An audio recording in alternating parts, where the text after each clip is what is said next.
Hey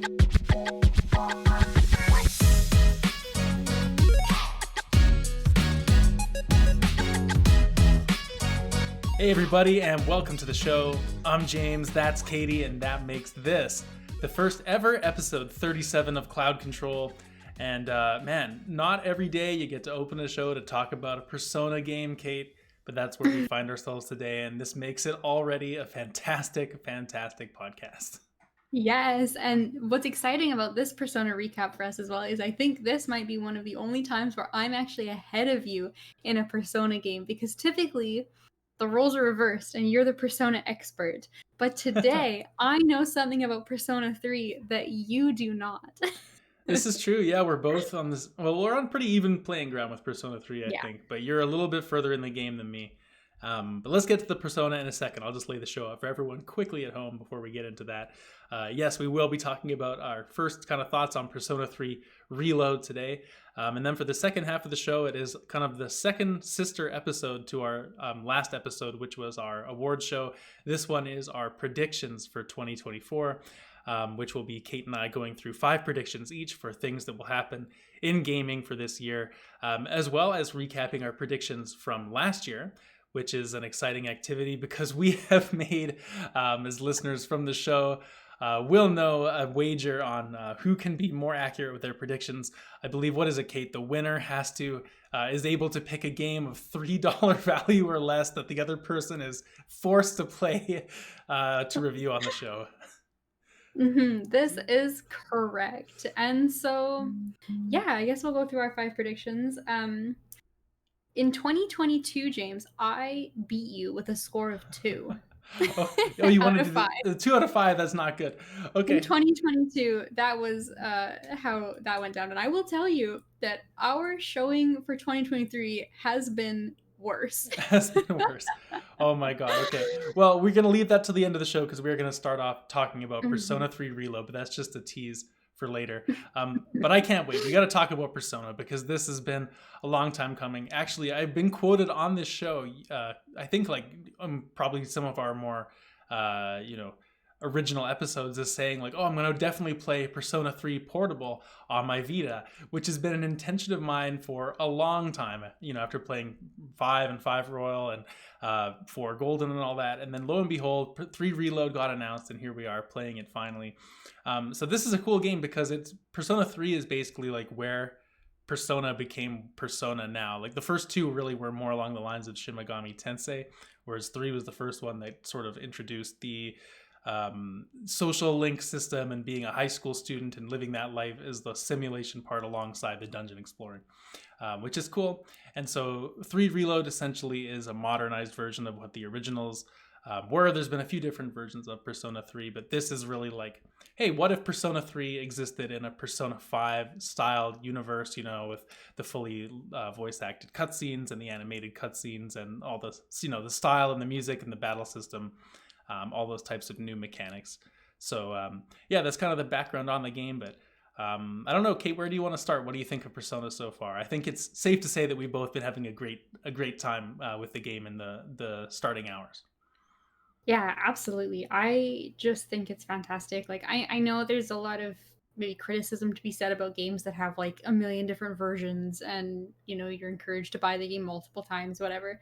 But I do really love how accessible Atlas makes it to play some of these older games, because I fell in love with Persona 5 when I played it, but I think like I went back to 4 and I really do still intend to beat 4, and I guess there's Golden now and whatever, it's accessible, it's on PC, but I didn't end up beating it, and I found that like just some of the mechanics didn't click with me as much as Persona 5, and I think it's really nice to have an older game like this like updated just with a little bit more like accessibility, a little bit more quality of life features, just things that like maybe would have existed in the series but just were more like limitations at the time.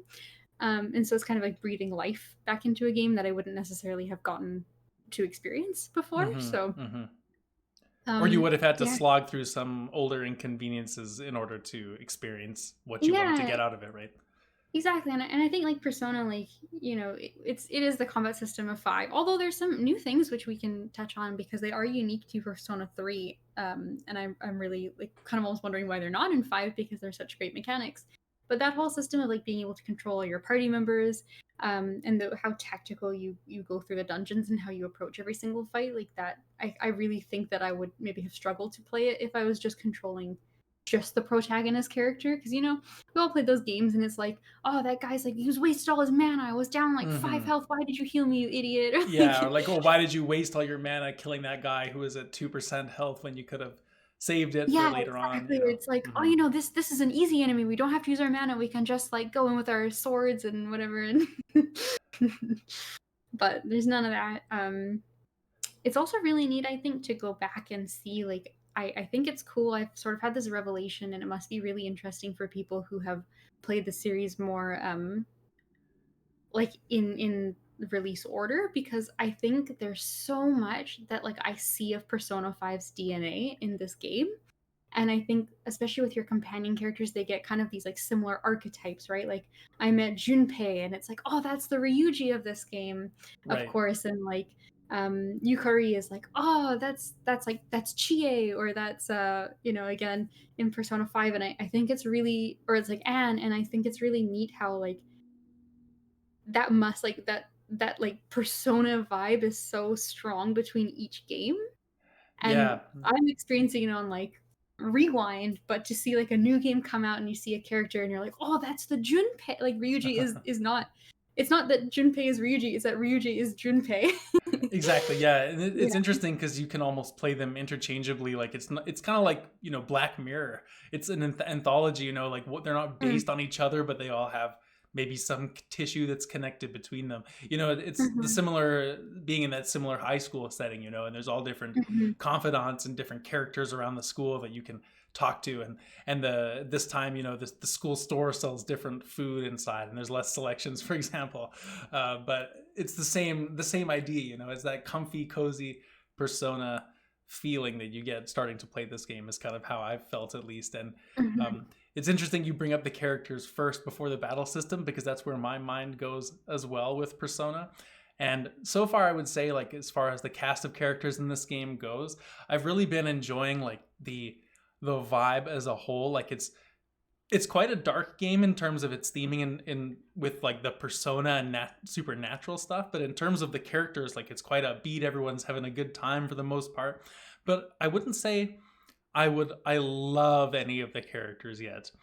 I think it's a great cast, but I think right now it's kind of a homogenous, like they're all good, but no one's really spoken to me very deeply yet. Whereas in 5 and even 4, I found like certain characters were just very, very endearing, and you get to know them very quickly. And in this game, I feel like everyone's a bit more of their archetype still at this point in the game. And that Mhm. might be a bit more of an unfair criticism because we only are, I don't know about what you would say, maybe 25-ish hours in, maybe that or So so. Hmm. I am 21 hours and you Okay. are 18 18. hours. Okay. So Okay. based on what Game Pass is telling me here. Wow, But you got official data. Very nice. I've been crunching them. I put a timer on every time I sit down. I pause it if I go to make some tea. It's very official. But yeah, I have the same feeling, and I'm not being too critical right now because, like you said, we Yeah, are it's still in quite progress. early. In progress. I also think too that we just where we are, we were kind of touching base before we started recording about where we both were in the game, and I think we kind of agree. We feel like we're at the end of like what would be sort of the tutorial of the game. We both have Fuka in our party now, and so that kind of solidifies the way that the group goes into Tartarus. We have like an extra person we can kind of swap out, make a team with. We have what seems to be like sort of like the core mechanics available to us in the battle system. Who knows? Maybe there's another thing in 20 hours, which would be awesome. But it feels quite cohesive. It feels like we got a lot of options of things to do in the free time, and I kind of feel like, especially where I am, I have one more additional cutscene that kind of like feels like it's setting the story a little bit more in motion. And I think we're kind of through the tutorial, so I think there's like room for characters maybe to grow and spend a bit more time with your main party members, whereas in 5 you get to spend time with your party members I think a little bit more quickly, so that also Yeah, changes it a little bit as and the well. interesting too in about both 5 and 4 is your party grows slowly over time. So you get your Mhm. protagonist to form, a pretty good relationship quite quickly with the first couple of people that join the party because they're the only ones that are really around to talk to. Whereas in this game, your party is naturally already, I think, 5 people. Once you join, the group is C. Is you're the Phantom Thieves in 5. In this game, you're the SEES. I think it stands. Mhm. What is it? The specialized. I gotta hear specialized extracurricular execution squad.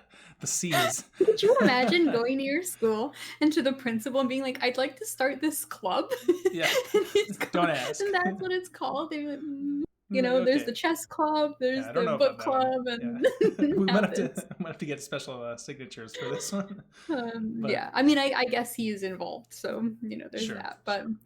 But yeah, I agree with you said though. Like none of the characters are really stood out. I don't dislike any of them, but there's not that like one character that or two characters that I really love. But I have seen with trying to avoid spoilers. I have seen people online being like, okay, we gotta decide like who's the best like this archetype character, and like they're all in the mm, running for certain people. So sure, and it I depends. Like, just I think it's flavor of the day, right? Some of it yeah comes down to who did you know first. Like, I think there's always going to be a special spot for those P5 characters just for that yeah. reason. But Yeah, I um, just feel like you said though, they're a little bit more like stock standard, a little bit more like on the trope, as opposed to I felt kind of a little bit more nuance for some of the newer characters. But again, sure. it's Uh, they're 2 games ahead in terms of how they've been writing these characters, and also we have if there's anything to go by with typical Persona games, another 100 hours of, of gameplay to That's go. true. That's true. And that's a good point too you make about like, this is Persona 3 after all. They didn't Mhm. rewrite the game. P Studio obviously has evolved as a writing team and a game making studio since this game originally came out. Like there's a reason the newer games are building off of this as well, in terms of writing and everything. Mhm. But I um, I will say one last thing on the characters though, sure. that I think this cast of characters have the coolest base weapons when you go into Tartarus, because Sure, you've sure. got like the bow, which is very cool, and Rapier is then pretty cool when you the get that one rapier is too. cool. You got like the boxer who just goes in, he's gonna punch shadow demons to death. Like, I think that the weapons are very, very cool. So I will give Totally. that award to Persona 3 so far. And I'm pretty Okay. sure we're gonna get a dog. And that is I awesome. agree. I And think we're gonna get a dog too. yes. What's his name? Mochi-chan or something like that? I can't remember. Koromaru. Koromaru, yeah. Koromaru, yeah, he's been hanging outside our clubhouse. So I mean, Yeah. if we don't adopt the dog, and like you meet him in the cutscene, it's like, oh, this is a sad stray dog. We're like, well, okay, bye, dog. Hope you're not sad. Like, Yeah. just leave him on the street. This Like, isn't going to be some throwaway line that never gets brought, come back to you yeah, like in The Room or something like that. maybe, but like we don't have a mascot character, right? Like we don't True. have a Teddy, we don't have a Morgana yet. Like we're gonna adopt this dog, and it's That's gonna be true. fantastic. So speaking of the weapons that you brought up, let's talk a little bit about like the battle system itself. You've also mentioned Tartarus, and that for the Mhm. uninitiated, that's like the dungeon system of this game. It's kind of a fusion of, I guess, what you'd call palaces and just the regular dungeon. Like it's kind of just one, Mementos. yeah, mementos, like just one entity in this game. But it's kind of nice they've changed it, at least like it's themed quite differently when you get to the different sections of the floors at least. But yeah, pretty standard to explore around the area itself. I would say it's kind of the same gameplay where you're running around through the hallways. You can avoid the shadows, which are, it's not random battles. You can hit them in the back to get initiative in battle, and you can kind of search around for chests and different pickups and whatnot in there. But I'm this is the Persona battle system. What can you say? Like it's got some minor tweaks compared to the other games, but overall it's this tried and true system that is just as fun as ever. Like what can you say? It's snappy to control. The menu is just, you click through it easy breezy, like you know where your buttons are. I one thing that they've tweaked in this game that is very cool, and you mentioned her earlier, Fuka, the navigator in this game. It's very cool the way you actively get to scan enemies in this now. Like she has her MP bar, and you're like, okay, I'm gonna spend some of her MP to scan this enemy instantly for this battle and see their weakness. And that's actually, I think, saved me a few times already, because there's sometimes when you're getting low on MP in a dungeon, and you're like, right, I can probably pull this one out, but like, let me just use my Mm, attacks and try and save some MP or yeah. whatever. And I found that she's really saved me sometimes, because instead of having to like trial and error what an enemy's weakness is, I can just scam what it is and not have to waste the MP on my characters to kind of conserve it that way. I really like the ability to kind of pick that and choose that. And it makes her feel more interactive too, because if I had one complaint about like Futaba, for example, in Persona 5, it's this like you don't ever get to do anything with her. It's Hmm. it's like when you were saying before in those older games when you can't control your party, you feel kind of helpless. It would be nice to be interactive with her, and I like that you get that little bit of control over Fuka in the battle system here too. Yeah, I completely agree. I think Fuka's a really neat addition. I think that leads us into maybe the other mechanic that the battle system has that is not present in the other games, at least from what I've experienced. And Yeah. I think it's a fantastic mechanic, and that is the Thuology. I'm not sure. Yeah, I think it's Remember Theurgy, and it's new for Theurgy? this version too. It didn't exist in any prior Ah, Persona 3 okay. iterations. It was designed specifically for this Okay. Well, game. I think that Hmm. is a fantastic inclusion, and I would like to see it like going forward into Persona 6 even. And so this is like a special kind of like almost like an ultimate ability might work in a lot of other video games where you have like kind of like a bar, like a gauge that fills up, and then once it's filled, you have like a powerful ability that then would go on with the gauge would then get close or like shut and it would have to like refill up. So you can't use it all the time. You got to be intentional about when you want to use this ability, but I find that like they're such good get out of jail free cards sometimes. They're really good game changers. Like it might be like a big party heal, or it might be something like one target really like strong damage on one target, or it might be more of like a big AoE ability that does damage to all the enemies on the field. And they're usually like themed to the typing that each character uses. And then, but what I find is really neat about it is like I think I haven't played with it too much, but I think it does slowly kind of just charge over time as you battle. But each person has a specific condition that you can do to make it charge more quickly. So, for example, like one character, I think it's Junpei charges his when he like gets a critical or like knocks an enemy down. And then Yukari Takaba charges hers when she like heals someone in battle. And so like it adds this little extra layer of like kind of doing things not only just what's best for you in that specific battle, but there's also times where I'm like, okay, my character can heal as well, but I'm gonna wait a turn to see if Takuba can heal instead because she'll also charge her bar, and then that will be like overall more beneficial. But then, maybe that's like a risk because I'm waiting to heal instead of healing now, and it just adds this like extra little mechanic. And then when you do finally decide to use those abilities, they feel so incredibly good and helpful. I agree. And yeah, I don't know if it charges over time. And I will admit that I haven't been overly intentional about, like, oh, I'm really gonna pay attention and fill this up right Mm-hmm. now. But I've kind of had that mentality of, oh, this bar has been full for a while. I'm gonna really save it as Mm-hmm. like a get out of jail free. But I really like having it in that functionality. And I can definitely see in, some of the more tougher boss fights. Because, right now a lot of the fights are you're kind of breezing through, you know what the weakness is, you down everyone all of attack, bang, bang, boom, like you're done, right? But in on later in later Bling on in the bling. game later on in the game, some of those longer, more drawn out boss fights, I'm sure it's going to be crucial to like, okay, who's got the most effective theurgy for this boss fight? How am I going to charge it up? How am I going to keep them alive while I get them powered up for that? I really like the idea of that. I just hope it Mm. gets implemented in that way. I will say for the gameplay, and it's something that I've thought all along, is like I really noticed that you don't have a gun ever since playing, especially Yes. Persona 5 Royal, just to have that Yeah. extra variety of like basic attack or gun or persona move. It's a nice kind Mhm. of trilogy of things that you can do. I just feel a little bit limited having that removed. On the cover art of the game for Persona 3 Reload, I'm looking at it right now. The main character is holding a pistol like he has a gun. They all have a pistol because they have to shoot themselves in the head to use their persona. I guess it's a fake pistol, but come on, like it's just a nice extra wrinkle to have in the battle Well, system. they were fake pistols in Persona 5 as well. They just turned into real True, true. guns in when you get inside the palace. So Good point. Good point. technically, Okay. yeah. Um Yeah, I mean, a I small agree. critique, right? It would revolve. I'm sure there's a lot of balancing that would have to go into like adding another method of attack and whatnot. It just, I don't know. That's the one thing I'm missing. Yeah, Minor I complaint. think honestly the main reason they don't like they wouldn't want to put that in is because like there is Pierce in Takeba's like main attack, like her bow is a Pierce weapon. And I think Hmm. that counts for like the guns were the same type of damage, and so like when it comes to an enemy that has Pierce, it's like that's Takeba's job. And then if everybody had a gun, it'd be like, well, yeah, nice cute bow you brought, but Yeah, that's true. yeah.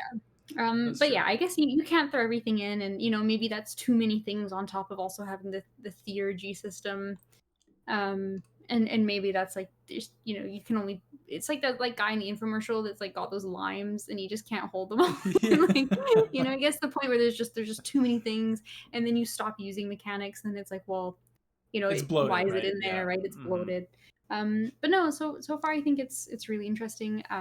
The other thing I want to say about those moves is the animations on them are awesome. Like it is really cool just to have kind of a like fancy move you get to use every now and again that just throws a character back into like a cool persona stylish little like cutscene, kind of like an all-out attack sort of deal.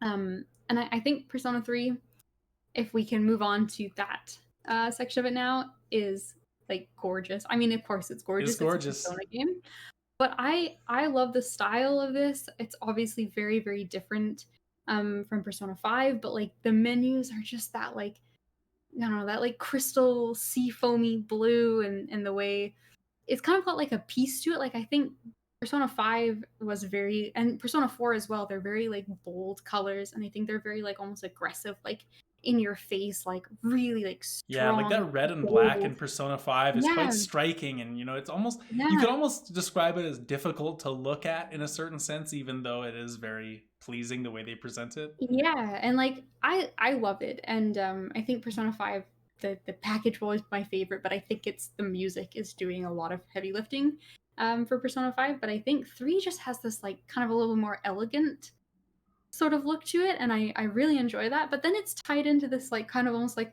the music's a bit harsher, like it's got this like this rap kind It's of soundtrack like instead. street music almost, like the Yeah, rap like and the rap. yeah. So it's like kind of almost like reversed, where it looks a bit softer, but the sound is a little bit like dirtier.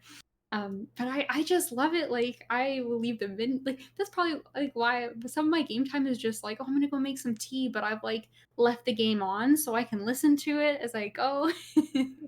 Yeah. And I'm with yeah. you. I'm with you. My favorite thing about this game style wise is the way the days pass and the days tick by Hmm. in that diagonal way, and like the next one's coming down, you can see the phase of the moon, and just the color contrast they have between like that darker blue and the lighter one, and like the white Hmm. and then the yellow they use to highlight that is just very visually pleasing.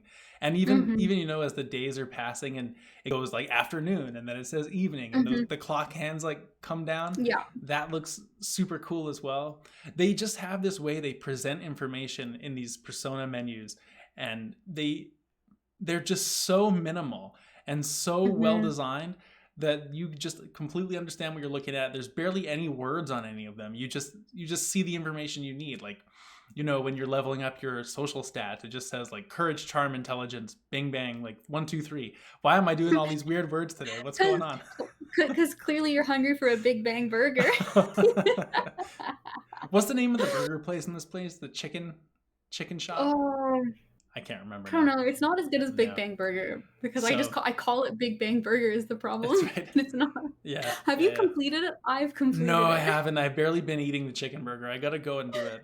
I've been slacking on my burger eating in this game. I've been You really playing on gotta my go. computer at home. You've been going to the URL cafe, guy. So we have to talk about the greatest NPC in video game history. Okay, Kate, this is this is true. We did kind of say the characters were not as we don't love them as much as 5 yet, but James has correctly identified the best character in all of video gaming. So please tell us about it.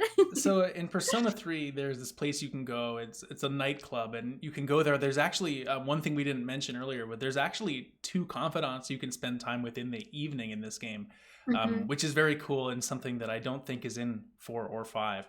to my I've had the recollection. Sun guy. I think he Maybe gives one. speeches at night. But Oh, yeah, it's maybe. But unusual. anyway, it's very unusual. There's two of them in this game. One of them I've yet to meet, but the other one I've got. And it's really cool to have that to do in the evening. Sometimes you feel a lot more productive. But when you're going to this nightclub where you meet one of the confidants, you can also go down to this other table kind of in the back corner, and there's this shady looking guy. You kind of hear about him from some rumor around town, and he's like, "Hey kid, you want to come over here? I've got the good stuff," you know. And he like opens his jacket or whatever, his little duffel bag, and what's he got inside? What's he selling? Is it drugs? No. Is it booze or cigarettes for underage kids? No.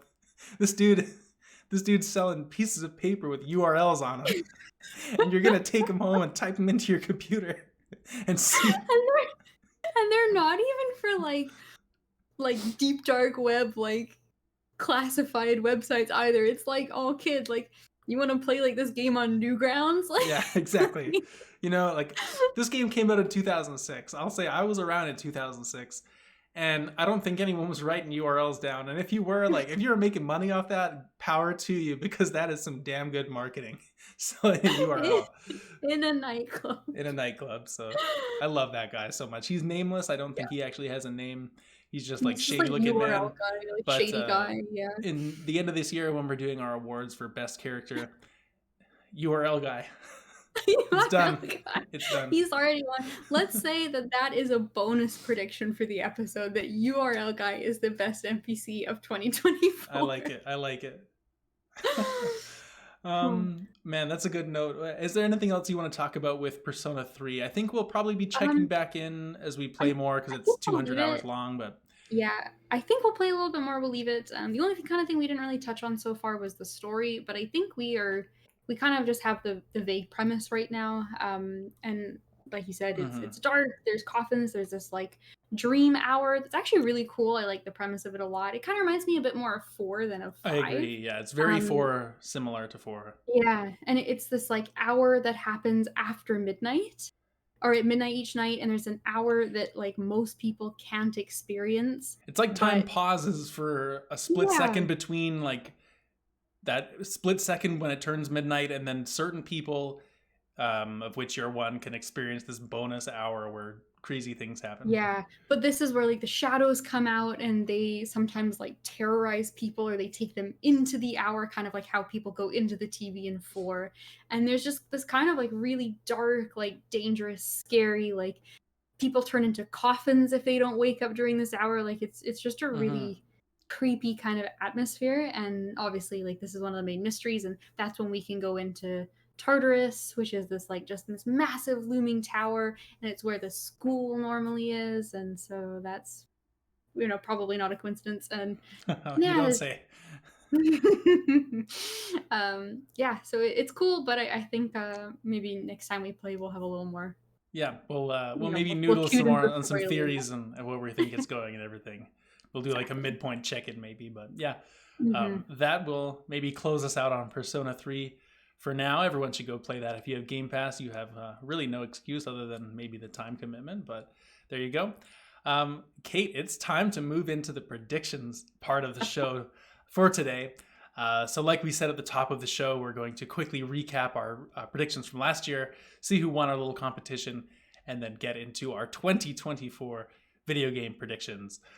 Kate, I'll let you take it away with a recap. Okay, so I'm going to recap our predictions. I'll do yours first, just because they happen to be on the left side. And that's, you know, as arbitrary as you can possibly get. So a quick rundown of our 5 predictions for 2023. Where your first guess was a VR game will be nominated for Game of the Year, but it doesn't have to win. And to my knowledge, that did not happen. I think we clarified it was specifically like a VR game, not a game that like Resident Evil that just comes to VR later. So unfortunately, a lot of great games in 2023. I think I was holding out hope at the start of the year for PSVR to be, you know, have something on it, but no. But unfortunately, no.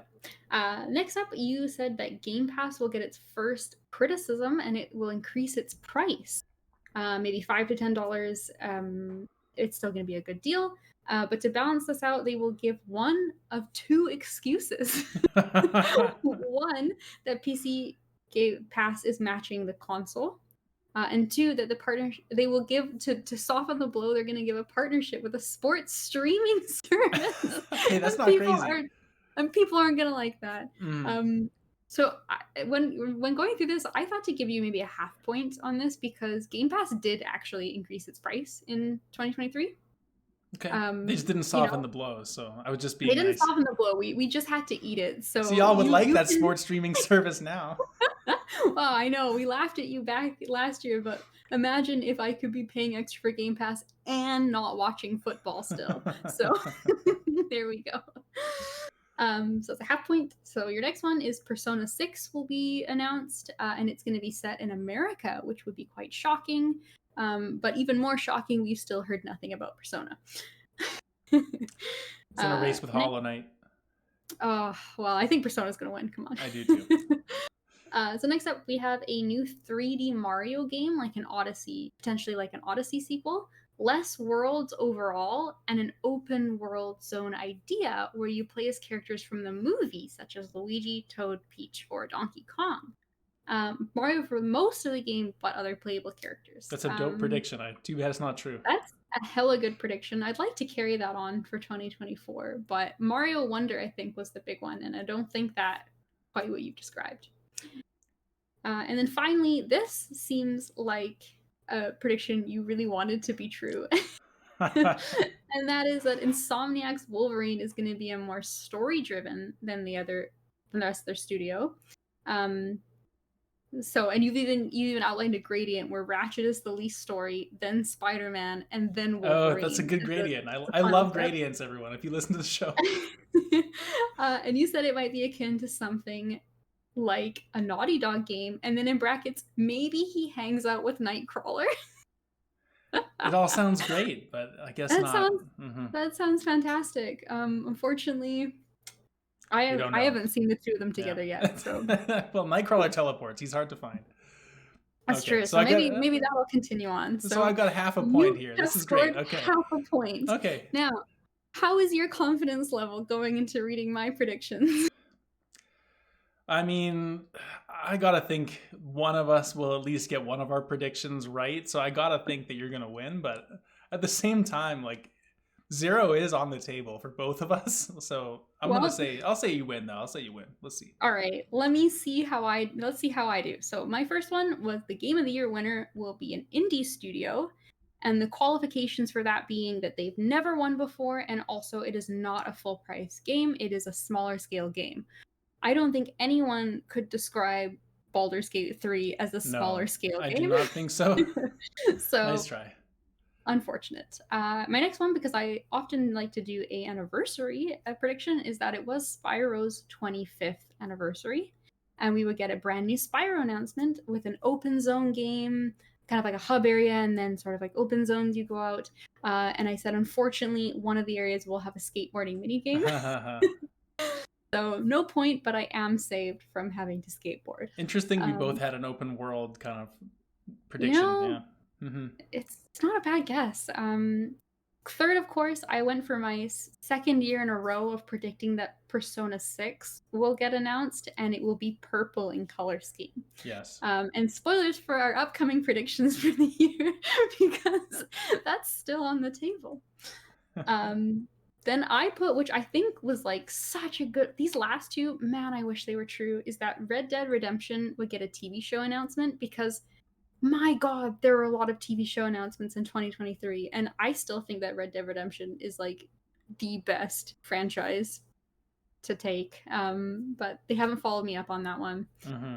And then finally, my last chance at a point is that Gurm worked with From Software for Elden Ring, and Brandon Sanderson, another famous fantasy author, wrote for that weird like mini game. And so I said Stephen King would help write for a brand new horror game. Oh God. And not yet. Not that we know about anyways. So that's too bad. So with a grand total of 0.5 of a point, you are our 2020. All right. A well-deserved and well-earned victory. Wow. Absolutely. I think we made fantastic predictions, and I would love for them to be true. Unfortunately, the only one that actually came true was your sad It one was a about bad Game Pass prediction. just Yeah. being more money. The one bad thing. Oh man. Okay, well let's try and do better this year. So for Mhm. next time on the show at the start of the episode, we will announce the game that I am making sure Kate plays at sometime this year to talk about on the show for $3 or less. So that'll be $3 great. or less. I will happily buy it. All right, perfect. So the same wager is on the table for our predictions Mhm. this year as well. Just to run down the rules, I think I'll cover them here. Let me know if I miss anything, Kate. It's pretty straightforward. We each make 5 predictions for the upcoming year, which is defined as ending on the 31st of 2024, December. The predictions cannot be like stupidly gimme obvious, like Nintendo will announce a Pokemon game. Like that's going to happen every year. We can't predict Yep. something like In that. fact, they already have in this Exactly. year. I think if someone makes a prediction that is kind of weak, we can maybe add like a couple conditions or something to it. But Mhm. overall, it's pretty straightforward. We're pretty Yeah. lenient. We're just here to have some fun. And we try to let them range from, it's pretty reasonably could happen to like having something that's kind of out there and, more for the laughs and just to see next year as the little fun time capsule to where our brains were at. Mhm. Is there anything else I was missing, Kate, or do you want to get started? No, I think that's perfect. I think you should just hit us off with your first prediction. Sounds great. And I should say, just before we start, if you want to let us know your predictions for the upcoming year, you can do so at CloudControlPod at proton.me. Let us know. We'll read them out on the upcoming mailbag.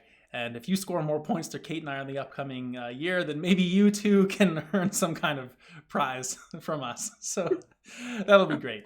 Okay, I'll get us Mhm. started off. Thank you for the kickoff round here. So, okay, I'll go with my first one. I'm going to start off predicting about Persona 6 as well, because we both had Persona predictions last time. I think it's kind of an ongoing thing for us, so Yeah. let's get it out of the way.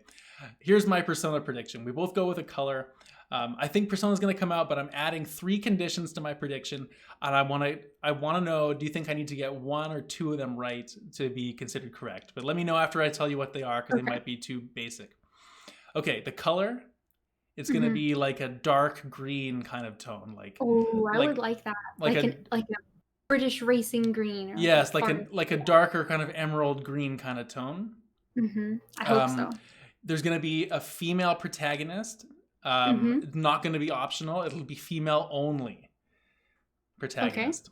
And the third condition I'm going to add on to it is, how there's usually like a theming around Persona where it's Mhm. like, oh, they're going into the TV and there's murders or like, there's Mhm. adults controlling the world. The theming in Persona 6 is going to be aliens and space and Oh. how maybe aliens are living amongst people or something like that, Mhm. and you have to use your personas to like figure out who's an imposter. That's That my would be really prediction. fun. That sounds incredible. I'm gonna ask, is it still set in America as you No, I'm believe you're taking playing? that out. It's Japan. Nope. That's good. Okay. I didn't remember making that prediction until you said it out loud, but now that I'm hearing it again, like that's cool, but this is a Japanese series, so no. Okay. Japan. Yeah. That is fantastic. I hope you're right. What's funny is that I have also obviously made a Persona prediction, and I for 2 years in a row just said purple, just Persona 6 purple. I don't doesn't count if it's a different color, and I'm sticking with purple. But I thought for this year I should add something to it, kind of raise the stakes on my prediction. And interestingly enough, the thing I added to it was a female protagonist Really? instead of Okay. yeah, been a male protagonist every single time. Always a lot of really good, supporting casts of female characters. But I thought, at this time we're gonna get a female protagonist. So I Okay. didn't say anything about aliens, but if you really need me to throw something out, maybe. Yeah, throw something out. This is exciting. Let's have dueling Persona predictions and see who can get Yeah, more I details gotta right. think of something That's cool. the Like way to we've do done a it. lot of murder mysteries. We've done some political corruption. We've done like in our own heart of hearts. We need to see Mhm. change in people, and so I'm gonna say that this next persona is gonna tackle a climate crisis in some way or another. Okay, cool. I like it. That's Yeah, not that ridiculous, honestly. It's not. Like yeah. it is something they would talk about potentially. That's cool. Okay, Hmm. dueling Persona predictions. Let's see who can get Hmm. more details right on their prediction. Is Yeah, the and yeah. to clarify, I'm not saying it's coming out this year. I'm just saying we're gonna get an announcement of it. Yes. Like these are just the details we'll see and be able to kind of glean Yes, from what we see of the I game. agree. I think we're gonna get a cool Persona trailer, and then it'll come out whenever it's gonna come out. But you Okay, know, cool. yeah. Cool. Prediction one in the books. I guess that's you and me, so it's back to me now, yeah? Hmm. Okay. Okay, so my first non Persona prediction. So Sony made a statement about not releasing any major PS5 games exclusive in 2024. So their biggest franchises, Spider Man, uh, Last of Us, all those. There's not going to be any games for these franchises in 2024. But that doesn't mean they're not going to talk about some of them to come out next year. So I'm going to predict that there's going to be at some point this year a new trailer and kind of maybe an update on Tsushima 2. We're going Hmm. to see some, maybe a breakdown of the game. And the biggest thing that they're going to highlight will be something like an expanded use of the weather in the game, because the wind was such an interesting component of the original Tsushima, and the environments themselves were, maybe the coolest part of the game, just the way that Hmm. environment worked. And I think that, you know, game studios have gotten so good at like, oh, it's dynamically raining now in this area of the map. So I wonder what that could mean in terms of like new skills for Jin. Like, is it easier to be stealthy in the rain? Can you cover yourself in mud? If it's really hot Yeah. out, are things dry? Can you like light some leaves on fire or something like that? Like just environmentally generative scenarios and like more ways to use the weather in Tsushima 2. Is kind of my prediction. Really cool. That sounds like a really natural progression for the game, like just in terms of things that like I feasibly would see them add. That would be exciting. This could be a cool year. We got like the Tsushima show that's been announced. Mm-hmm. I feel We like might it's a get some good news year on because that. we're getting a lot of these Japanese things. It's obviously always a very popular setting, but there's that new, Ronin Yeah. show coming, and there's that Assassin's Creed game that's supposed to be coming, whatever it's called. And so, like, this might be a cool trailer to throw out at some point and get people excited for a sequel. Yeah. I think you've taken a very smart, interesting, and grounded approach to a game. I have gone in a completely other chaotic direction. I've said so. I think I was writing this list out, and maybe I had the purple in my head from Persona still, and I was also thinking about how like probably gonna get an announcement for the new Switch Pro or like the new like Nintendo console, whatever. There's Mm-hmm. a lot of rumors about that, and I was thinking kind of Nintendo brain, kind of purple. And what if you put purple and Nintendo together? Logical conclusion is Waluigi, and it's 2024. Waluigi doesn't have a game yet. We just like a new Peach game just came out. Like kind of giving. We've had Captain exploring Captain, mining Uncharted Toad, and I love where this we is going. Keep have going. never had a Waluigi game, and like it's an injustice that everyone is aware of. Every year I think people get more conscious about making the world a better place and righting some of these wrongs that we've committed in the past. And so finally, what I'm getting at is Waluigi is going to get his first ever game where he stars in it. And I think I don't know what genre of game it will be, but I think one of the core mechanics is that it's going to be a roguelike.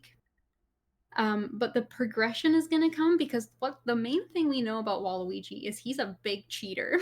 Like that's his like core thing. He's like, "Wah, everybody cheats but He's like, me." I But can like reach across the entire tennis court. You cannot score. yeah, he's a big cheater. And so I think it would be cool if it was a roguelike, but like your main progression isn't that you get stronger. Like you don't get more health, you don't get more like defense, more damage. You just get mechanics you unlock that make you better at cheating at the game, Mm-hmm. which in Mm-hmm. turn makes your runs easier to accomplish. So whatever you're doing, whether it's like action platformer or a card game or like whatever else it could be, you just unlock skills that let you like cheat the systems of the game a little bit more. Maybe Okay. you don't get more health, but maybe you don't get more damage, but enemies get less health because you've cheated them into having, less health, and that accomplishes the similar kind of thing. Okay. This is a great prediction because I love the idea that you're not at all predicting what type of game this could be. It could be any gameplay, it doesn't matter. The prediction is that Waluigi likes to cheat. That's cool. I really like it. What a great concept. I think it's just crazy enough that Nintendo themselves could come up with it. So I hope it happens. I would buy this game. That'd be fun. Everyone would buy this game. It's perfect. Just like Yeah, Waluigi himself.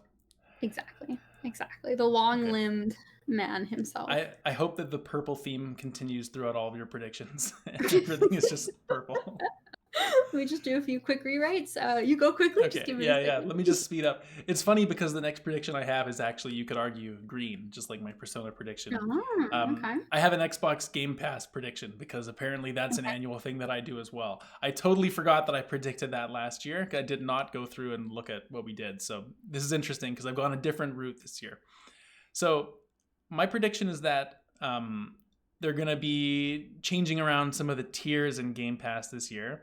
I don't know about the price. I'm not predicting that. But what I am predicting is they're going to be introducing a free tier to Game Pass as one of the tiers. They're going to be introducing like a 3-tiered system. It's going to be Ultimate, which is like if you have it, you got Game Pass, you got everything.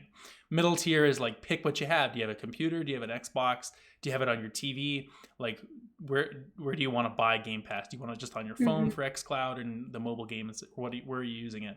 And then the free option will be you can install it on any of the devices and you'll get like the game of the month on that platform. It could be, I don't know how that would work, if it would be different across like what you get on your TV versus your computer. But the point is that, every year you hear nothing but Xbox Game Pass is coming to consoles, coming to everything, getting on your smart TV app, it's on your phone, it's on coming to your Switch. You're hearing all about this. They want it everywhere. And so I think it would be the next step to making that a reality, of making people actually use it, would be to give them something to do on it. People aren't Mm-hmm. necessarily going to, redeem the free trial of their Xbox if they're not a gamer. But if they come and it's installed, it's already there, it's got a game ready to go, maybe they will give it a try on their TV, depending on like what the game is of that month. Maybe it's a branded Indiana Jones game that's coming out from Xbox one year, like along with the movie, and that entices people. I don't know, but the point is giving things away for free gets people in the door, and that's what they're always looking for, and it makes too much sense not to at least have this for a little bit. So I'll say there's a free tier coming to Game Pass, which is, I don't know, kind of weird that they have never had that, to be honest, but that's just me. Yeah, that's what I was thinking as you were saying, because there's a lot of like you can get a lot of free games, right? Like I'm thinking of something like Epic, where like Yeah, exactly, yeah. consistently they're just giving you free stuff all the time, and like there isn't really, like you said, yeah, like different levels to it in terms of what you get. Like even like Nintendo has different tiers for their online, right? It's like get Yeah, these you get the N64 games and whatever, and it's like they're pretty stark, which I guess is kind of nice because it's just nice that you get what you get, but at the same time, you're right that like a free tier would definitely entice people to I mean, it's the get kind of thing that you and I would never think about using the free tier, yeah. because we would just like either play the game somewhere else or we'd have the service. But I think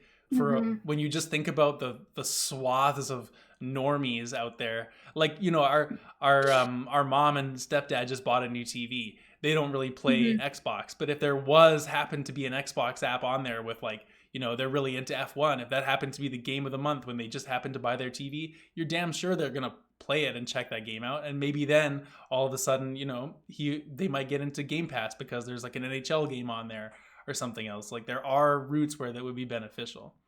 Yeah, absolutely. Or even like you said, like there's so many different like platforms and places to play as well right now, right? Like maybe you are into games, but you just never have used Xbox as a platform, and you're just I'm on PC and I play on Steam, and like that's fine, that's what I use. But like okay, but you get some like free access to a game. There's a game you're interested on, you try it, then suddenly you have this new platform that you're comfortable with and that you see a value in, and whenever you're opening it up to look to go play that free game, you're like, oh cool, they're advertising like Hi-Fi Rush. That game looked awesome. Like, Yeah, I want to try Hi-Fi Rush as well. Maybe I will, subscribe for a month, see how it goes, and then there you go. Boom, yeah. it's too late. So Game Pass is in you. It's like a virus. It's it under your is. Yeah, skin. It's under yeah, your skin. Persona comes out on it, and you're like, what? And then Liza P comes on, and you're like, what? And then Liza P gets a DLC, and you're like, I just get the DLC for free? And then you're up at 3 a.m. being a little puppet guy running around. And then I'll pause that for our next there you episode. go. There you go. um, But yeah, okay, that's my Xbox, my annual Game Pass prediction. there I'm you gonna go. keep going for one of these every year, I guess, until I get it right. So, ironically, this All is where I right, scored my half point last year too. So there you go. this is my cash cow, I guess. I'll just juice this for all the points it's worth every year. Well, I'll go into so I Persona every year. I don't Waluigi every year, but I might have to start. And I the other thing I do every year is I do a game of the year prediction because that's always fun. And I kind of slam dunked Elden Ring when it came out. It was just sort of a freebie, and I took it. But I'm gonna try to double dip on my slam Ooh, dunking of Elden Ring, and I'm gonna say that this year, 2024, will be the first year ever that a DLC wins Game of the Year because Shadow of the Erd Tree is gonna take it. wow. That is a bold prediction. I like that. It's We've the kind never of had a thing that could DLC happen. win. It's on the table, in my opinion. It's a big DLC too. Like it's like massive from how they talk about it. It's got a firm release date in June. That's plenty of time for people to play it and still like maybe still be Hmm. playing it at the end of the year. Sony's not got a big contender in the ring this year. Like it's more Elden Ring. Like what else do I have to say about it? Like I think it's a shoo-in. Yeah, it could be. It depends. I don't know how they define Yeah. the rules on that or like around the DLC. I honestly couldn't tell you, but there's always a few things that come out of nowhere every year. But you're right. Without Sony releasing any big games, like can you rely on Xbox? Are they actually going to release some of their games they've been talking about for years? Who knows? But who else is there to contend right now? I guess Balatron's good. I'll talk about that next week, but it's not Game of the Year. Like, Like, I'm just saying the new Final Fantasy maybe yeah, is well, the other yeah, big one. that's But true. like, man, Elden Ring it's Elden Ring. It's Well, Elden Ring. Come true, on. but that's also, yeah. Well, I There's mean, some we'll bias see. points. We'll I'm see. putting a few bias I mean, points I into mean, it. that's Elden That's Ring is my not guess. good critical analysis. That's all I'm saying. Yeah, they But they haven't lost yet. yeah, you know what? I could see it. I could see it. That's a good prediction. I would say as of right now, that's probably the one I would put money on to be the most realistic. Mhm. But okay, I got a couple weird ones left for my last two. Both Nintendo focused. So Okay. I'll go with the first one first because I wanted to make a Pokemon prediction this year. Here I am. I'm feeling Yeah. Pokemon, Kate. I'm feeling it. I got to get some Okay. new cards soon or something, okay? But here's my Pokemon prediction for the year. And I've gone off the board. I'm not predicting anything about a remake of some older gen. I'm not predicting anything about what the new gen is because at this point, those are all old and tired. What I'm predicting is the next wacky Pokemon app like Pokemon Sleep or the toothbrushing one or whatever it is. Yeah. I've just Yeah. taken a random stab at what I think it is. It's going to be called Poke E-Reader, like the e-reader, Like an eerie. Yeah. Yeah. Okay, so I don't know if I'm going to predict the name officially, but it's going to be like a learn to read Pokemon app for Mm, kids. And it's going to use like AR technology on your phone or your tablet or something. And what you can do is you can hold it up like over top of a book or like a piece of paper or something, or maybe there'll be like some phrases in the app too you can read along with, but you can like sound the words out, and when you want help with a letter, it'll like, if it's like a C, it'll put like a Charmander face. You're like, oh, it's a C, or like the Pokemon will help you spell. And then as you like get better at your letters and you spell the names of the Pokemon, you can like catch them. And it's very good for like spelling because there's like 600 different Pokemon. Like there's got to be combinations of all the different types of letters and prefixes and stuff like that among all the Pokemon. You can learn a lot, and I just think it's a well that they could easily tap into. It's going to be called Pokey Reader and come out sometime or be announced sometime for your smartphone in 2024. This sounds amazing. There is nothing that has ever made me want to be a child again than like Poke reader. Because like I distinctly remember like playing and loving Pokemon before I knew how to read. Like that Mm-hmm. was just like a staple. You know how long I would have spent on Poke reader every single day if like Charmander could help me like read whatever Yeah, like like picture A book is I for had Abra, about them. like it's so Yeah, perfect. I would have learned, like, God knows we like, knew all the names of the Pokemon. Like, I couldn't Mm-hmm. read, like, how to, do anything in the game, but, like, I sure as fuck knew who Abra was. Exactly, exactly.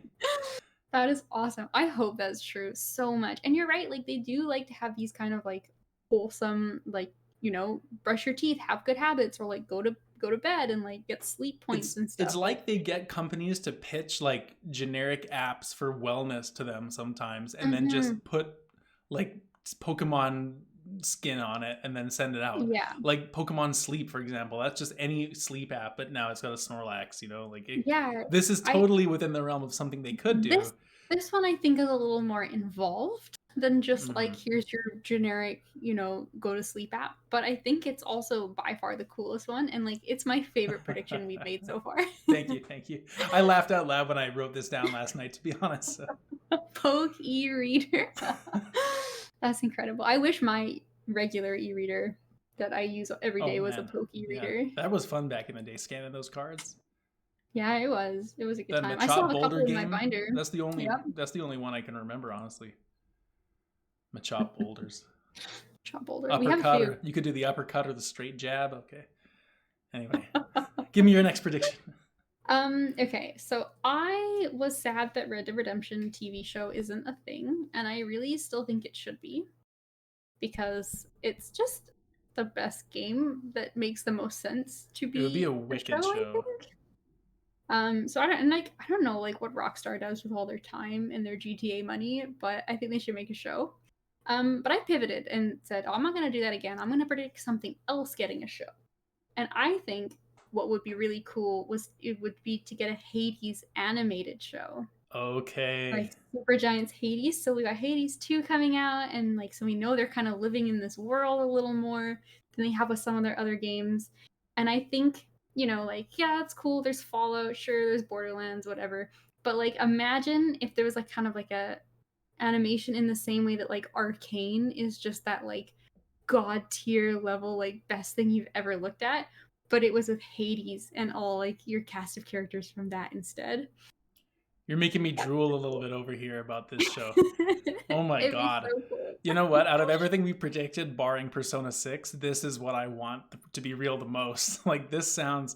I would eat that show up. Like, the Castlevania show is so good as well. I can only Yeah, imagine how cool it exactly. would be to see all these characters have more time to interact. And, they're all sitting Hmm. around the lounge in Hades' underworld later at night. And, like, how are they going to have a conversation? Like, that type of stuff is fascinating to me. It could be so good. I mean, obviously, there's like a lot of room for action. I think you'd have like sitcom kind of style humor. Like, imagine things are happening in like Poseidon that like complete like doorknob walks in and Yeah. like, tries to help. And like there's so many interesting characters. Like Hades 2 is obviously going to introduce even more of that, and I feel like there's like infinite amount of material you could take, and like maybe even a prequel. Like I'd love to see how like Zagreus's parents, like, and like all like the backstory with all the gods that like we kind of get alluded to throughout the game but not get Hmm. to experience. Like that could make for a cool TV show, and like there's so many options. It would be so cool. Yeah, yeah. I would love to see. It'd be cool if the show would focus on like Zagreus's mom specifically and like how Hmm. she came to be in her situation. I think that would Yeah. be wicked. I'm in. Hmm. I'm in. That's super cool. Um, okay, my last prediction. Okay, so you mentioned the Switch 2 coming out probably, I think, early next year. I mean, it seems like everyone's talked about it forever, but it really does seem like it's coming next year. There seems to be like, the classic dev kit rumor type stuff Hmm. going on, all that whatnot. So I'm going to say we do learn about the Switch 2 this year. There is an announcement. And I'm going to make my prediction just kind of some, I guess, some details around that. I think the Switch 2, we're going to call it that. I'm not going to give it a name, but it's going to be in form factor very similar to the current Switch. It's going to still use the same Joy-Cons, will be compatible. It might come with different, upgraded Joy-Cons, but you'll still be able to use your existing ones. I think all your existing Switch games will still go in it. I think it'll be definitely like a very compatible system with the current features. And it'll even look quite similar, obviously different, but if it's not like going to be like a radical change design wise. The big quirky Nintendo thing they're going to do to change it, because there's always some Nintendo quirk that goes into all their systems, 3D or motion or whatever it is, will be that there's going to be an onboard AI assistant on the Switch 2. And it's going to be like, in like Mega Man Battle Network, there's your little Hmm. net navi in the bottom, or like when you're playing Brain Hmm. Age, like Mr. Doctor, whoever is like your host, and he's like, talking you through it. I think that the Switch 2 is going to have an onboard AI, which is going to, AI is a huge trend right now. Like whether or not it's going to be around to stay or in what form it's going to be used in the future, who cares? But the point of the matter is everyone wants to get in on AI right now and have it involved in some way. So I think Nintendo will have like a fun, kid-friendly way to have this AI that'll like start your system, and you can kind of talk to it if you want and be like, hey, start this game, or maybe it could do some kind of functionality. I don't think it'll have like a ton of generative. It's not going to be like Chat GPT or something like that. It's just going to be more like a fun, quirky assistant character to kind of make the system fun and give them a reason to say they're using an AI assistant and put that on their system. I could do kind of stuff like how like the PS5 does, where it's like, oh, I like if you go to the menu when you're playing a game, and it's like, oh, here are like the trophies you're close to doing. Right. So like, here's like some like quick links to click on to like show you like what you're missing on getting like the rest of that trophy or something, or Sure. like Yeah, things like stuff like that. that. Stuff like your menu, like, oh, would you like to save your game? Don't forget to like save before you close your game or something. Just Mm-hmm. menus that will pop up, but it's like presented as if Oh it's my this god, what AI if it's guy. Mr. Rossetti, You know, Mr. Mr. from Animal Vassetti. Crossing? It could be. It could be. He just like berates you if you stop saving your game. Yeah. But yeah, Mhm. and it won't obviously have to be voice controlled either. You can there'll be like a menu for it and stuff. But I think some kind of AI will come to a game console some point soon enough, and why not the new Switch for Nintendo to do Interesting. something That weird? is very interesting. That's the kind of thing where like I wouldn't associate that kind of technology with Nintendo, but you are right that they always do something very like unique and different, and so like maybe that like Yeah, I've you well, never that's what I know, mean. right? What's it going to be? I'm really set personally, and I have no evidence. Obviously, I'm no gaming insider, but I'm really set on that they will want to keep it relatively similar to the current Switch because it's just so successful. You know, like Smash and Mario Kart sell so much. Why would they not want people to buy this then buy those games again? Like, you know, they have this whole online functionality now where these games all hypothetically need to be able to work in a way which they've never had that online ecosystem quite the same way before. It just kind of lines up. So something else has to change. Yeah, I think you're right. Like it's like you'd be almost hard pressed for them to try to come up with something that was unique and different, but like not just worse than having a Switch Right. because the Switch is so like perfect in what it Yeah, is. exactly. And they can't go back to not having it be a Switch again either. Like, what are you going to do? Hmm. Advertise it? Oh, this is just a handheld now? Like, Yeah. that's a huge downgrade, or same as the other, just a home console, too. So, Hmm. yeah.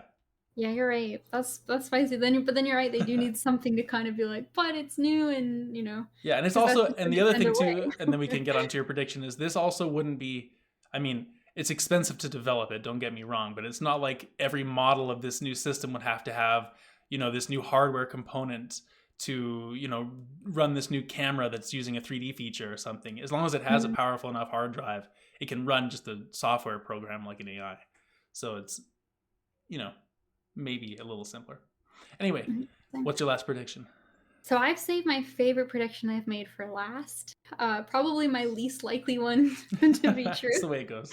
But sometimes, yeah, that's kind of the two sides of that coin.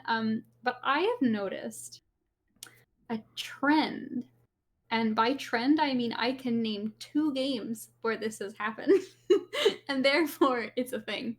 But I have been playing a lot of Lies of P lately, and it's a fantastic game, and I love it. And every now and again, it still surprised me that it is based on Pinocchio, which is like bizarre. Who could I have love where ever this is predicted going. that coming? And also, there is a new game out, and it is an Ebenezer Scrooge game. Have you seen this game? I haven't, no. Um, okay, so picture. Okay, so we all know Ebenezer Scrooge, obviously a Charles Dickens character from A Christmas Carol, and he's that like grumpy guy who has to have like the ghost come to him, right? And they like teach him not to be Yeah, a jerk, and then he has to like give, it's the you ghost know, of Christmas past, it present, goes and to Christmas future. past. There Yeah, you go. he's that guy exactly.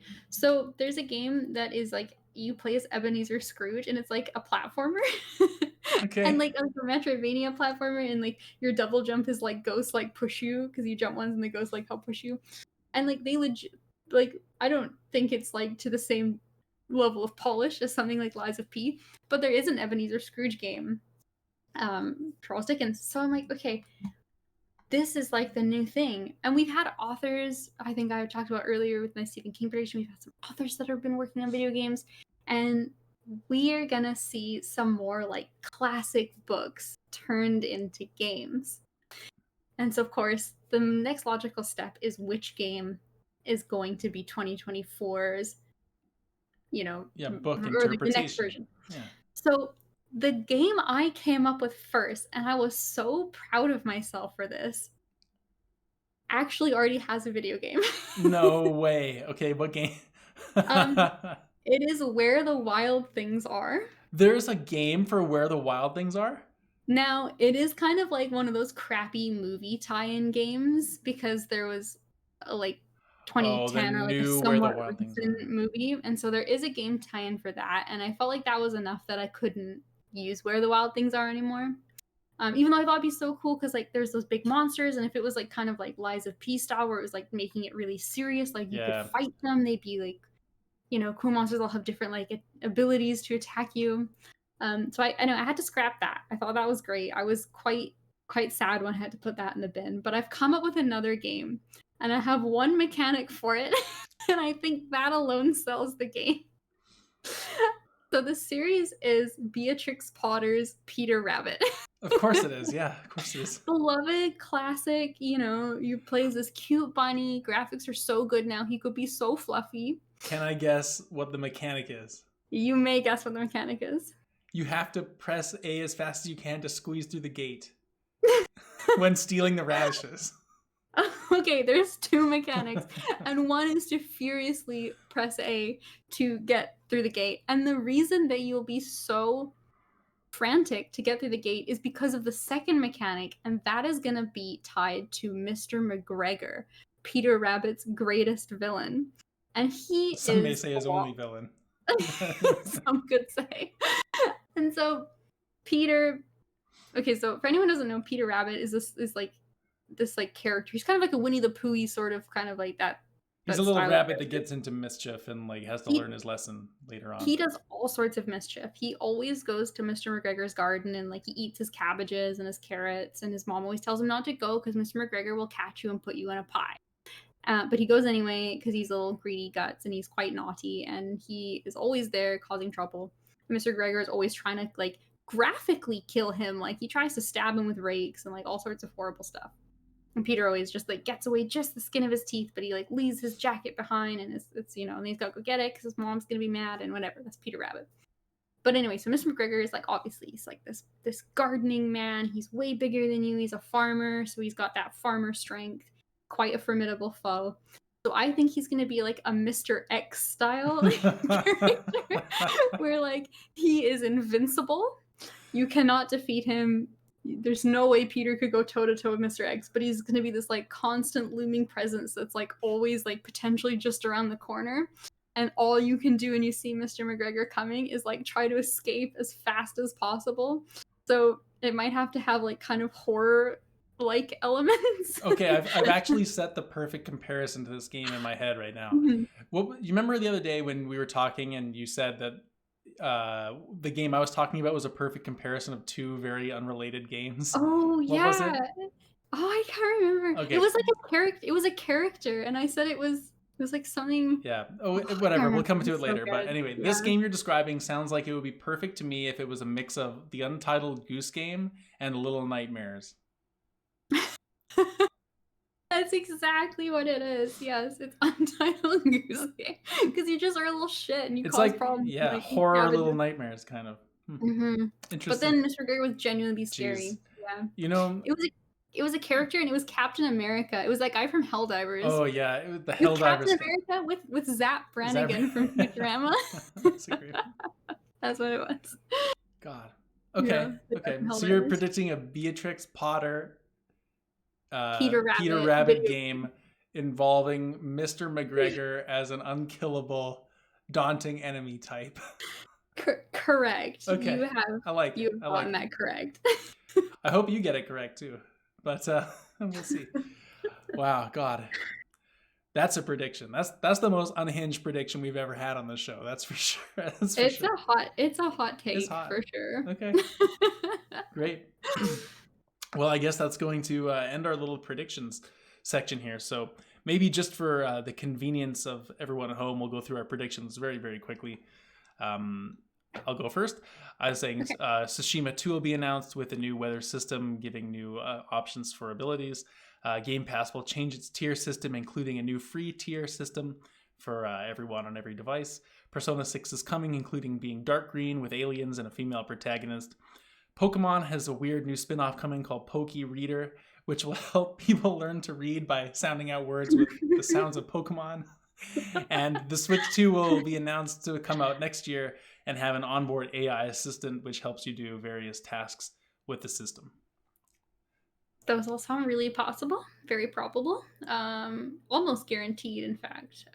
But you've missed out these 5 predictions. And in fact, you got one wrong, because I said that Persona is actually purple. But I do agree there's a female protagonist. I've said that Waluigi is going to get his first game, and a core mechanic is going to be roguelike progression where you can increasingly cheat at the game. Shadow of the Erd Tree will be the first DLC to win Game of the Year. All glory to Elden Ring. Hades will have an animated series announced. And finally, of course, classic novel franchise Peter Rabbit Von Beatrix Potter will be a new game, and Mr. McGregor is gonna terrorize everyone. As ridiculous as that sounds, this time last year, maybe the year before sitting here, we would never have predicted a Pinocchio game, especially one in the vein of Lies of P. So, and it's good. Not only ironically, that, but it's so good. Ironically, this game should be called Lies of P2. It's just Lies of Peter Rabbit. Lies of Peter. Mr. McGregor's secretly a puppet. That's right. Tinfoil hats are on and ready. Okay, everybody. Well, that's going to close us out for the show today.